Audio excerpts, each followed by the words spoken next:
Ladies and gentlemen, thanks for joining us. My name is Jason Purcell and I'm the CEO and co-founder of FirstCapital. I spent my career advising high-growth tech companies on M&A and raising capital. In terms of timing, the webinar today will last up to 30 minutes, and please do feel free to send in questions and I'll do my best to answer them at the end.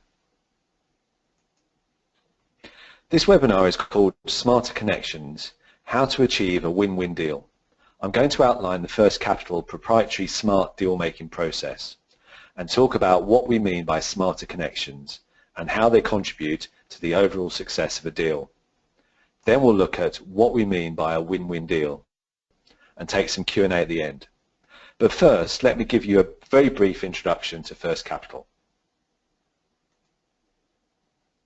We're an international investment bank specializing in advising high-growth technology businesses in Europe on M&A, private equity, and fundraising.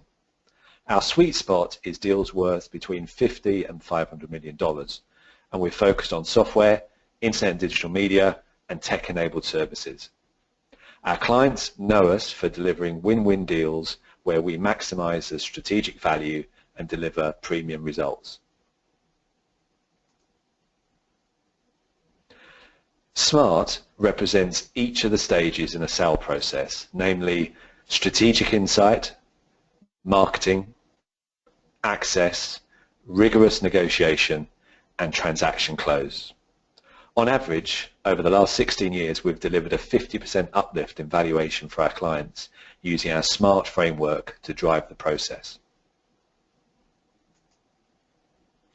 I've lost count of the number of times that people say to me that they're not going to plan an exit. They say, we're just going to build something great, and then Google or Microsoft or Facebook or whomever will call and we'll sell it to them for a huge price. Now, this does happen occasionally, but for the vast majority of people, life isn't usually like that. An exit takes planning, often over several years. Think of it as a process, not an event. This is where smarter connections come into play.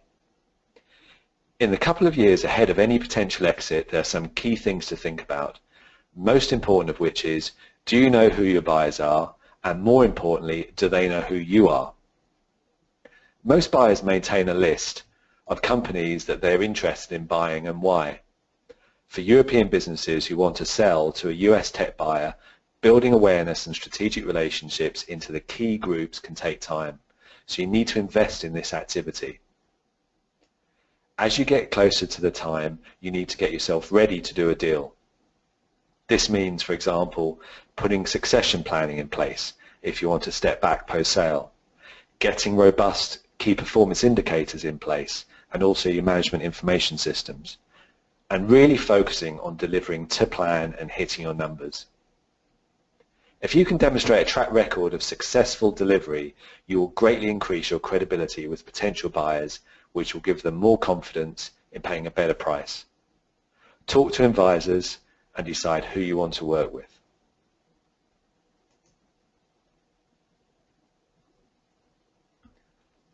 S is the first step in the SMART deal-making framework, and this stands for strategic insight.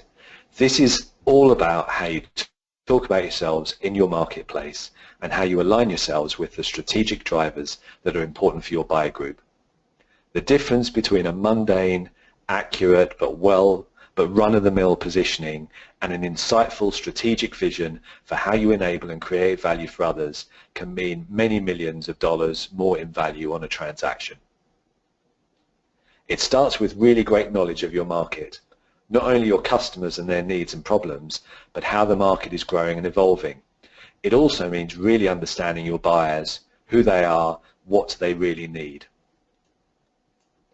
Apart from the usual suspects, who else is out there who might be operating in adjacent or complementary markets, and how might you fit with their objectives? Strategic insight also means not just knowledge, but intelligence.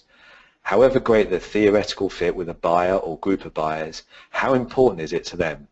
How does it fit with their strategy? And how is the market moving? Buyers will usually only act on the top 1 or 2 priorities at any given time, so you can waste a lot of time if they're not ready or willing to act.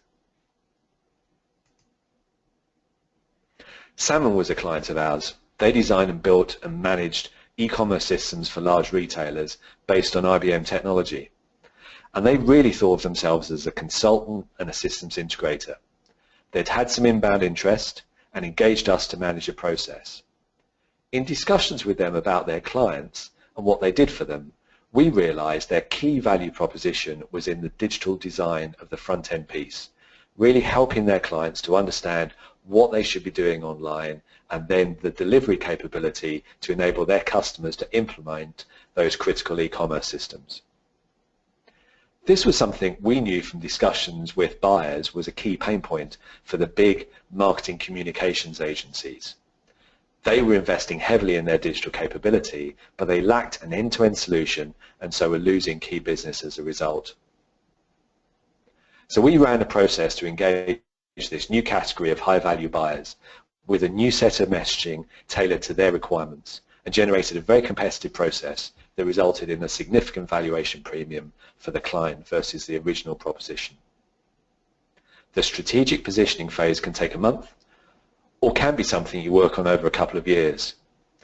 Now you have clarity on this and are ready to start talking to buyers, you need to move to the next phase.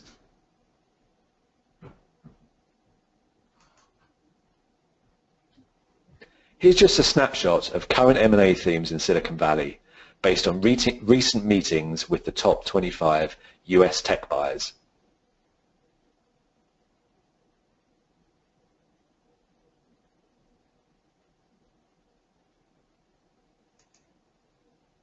FirstCapital has developed relationships with the buyer community in our target markets over the last 16 years, and we work hard to maintain fresh and up-to-date contacts both within the business units as well as in the corporate development departments. We're in regular contact, making sure we know what's important and what's not, and where the areas for potential acquisition interests are at any one time. These can change quarterly, so things move fast.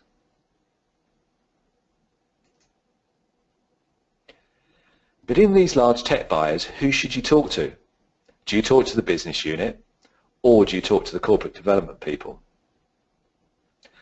The business unit always sponsors a deal and owns the business case. If you're not on their strategic roadmap and key priority areas, then a deal is unlikely to go forward. Hopefully, you'll have been talking to these people over the previous couple of years as part of the strategic development referred to earlier, and they'll be aware of you and have a good sense of the commercial opportunity. Corporate development owns the deal process. These guys act as the gatekeeper, do horizon scanning and screening for known areas of interest, and work with the executives to determine priorities. They're responsible for executing the deals.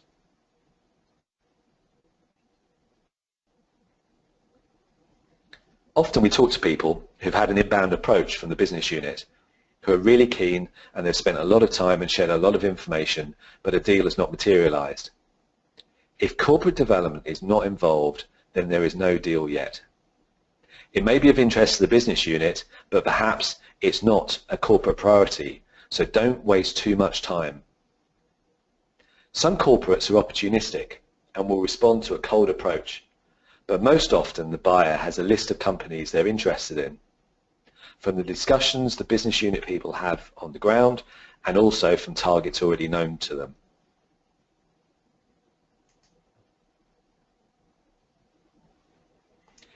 These are just some of the meetings our team has had in the last quarter with both buyers and investors in the US.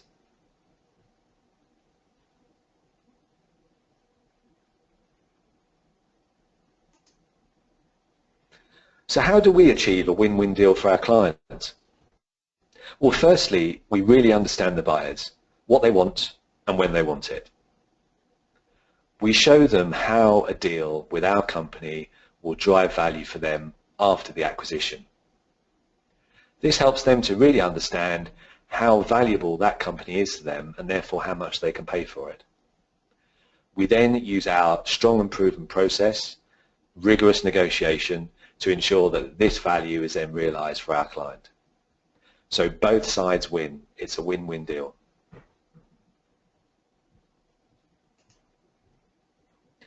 So to summarize our SMART process,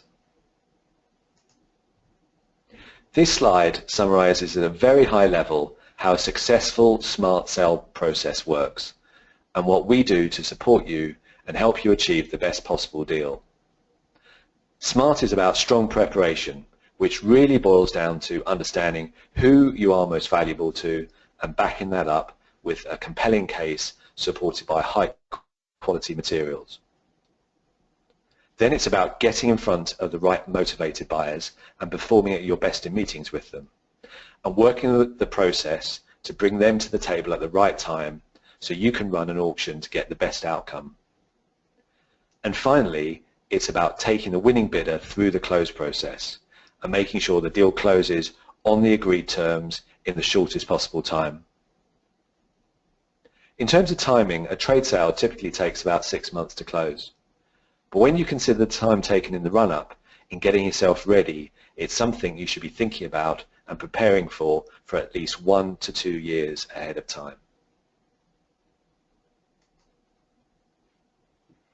So what should you do next?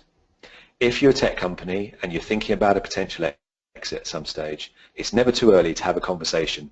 Get in touch. It would be great to explore the best options for you. We've now got some time to address some of the questions which have been submitted. So thank you for your attention. So the first question I've got here is, in your experience, do smarter connections significantly increase competitive tension and ultimately lead to higher prices? So thank you for that question. One thing we've found over the years is in technology, there is a very big difference between the core strategic buyer and what they pay for a business and how they value it, and maybe the buyer who's not so close or not so strategic. And therefore, if you can engage with a core number of these buyers using our Smarter Connections process, then you can bring them in, and when you've got cash-rich buyers all competing to acquire the same asset, that's when you really start to see prices moving. Okay, the next question, how valuable is the information you glean from your connections? Interesting question. So when we sit down with the buyers, we're trying to get an understanding of where they are today, but also where they're going to be in the future. So we're really trying to think through with them, what are the gaps? And then with those gaps, are they going to try and fill those gaps organically, so they're going to build it themselves, or would they consider acquisitions? The other factor, we're based in Europe, and we advise many high-growth tech companies in Europe on exits, often into US buyers. And one of the other things to really understand from the buyers in the States is, do they have appetite to acquire in Europe? And if they do have appetite, in which countries? So we've found in the past that many US corporates only want to acquire a business if it's close to an existing product team. So that's another factor that we add into our analysis of who would be the best buyer for a company. Okay, so the next question, does access really make a difference when it comes to an auction? And so my experience has been that it does. If you've got the right people in the process, you're at the right level within an organization, it makes a huge impact on the process and that ability to run an auction, because we get buy-in at the very top of these organizations, which means that the people acquiring the asset have agreed internally that this is something they want to do, that it's strategically valuable to them. They're typically very cash rich, and therefore their ability to pay is, they clearly understand the strategic value, so they can pay a good price. And if you get multiple of these buyers competing to acquire an asset, that can lead to a very strong auction environment. Okay, one question here just on, do you need to be US based to get to know US buyers? So I think this is a very important question for European companies. There tends to be, although this is changing, an attitude in Europe that if we build a great business, Salesforce or whoever will come and knock on the door. And that's just not the case. There's these corporate development teams on the West Coast are quite small. They've got huge amounts of deal flow domestically, and therefore, and Europe's a long way away. So whilst they'd like to acquire in Europe, if you're not on their radar screen, and it's very difficult to get on their radar screen, then they're unlikely to acquire you. So I really think that you don't need to be US based, but if you are based in Europe, you need to really make the effort to build relationships into these companies and do it over a period of time.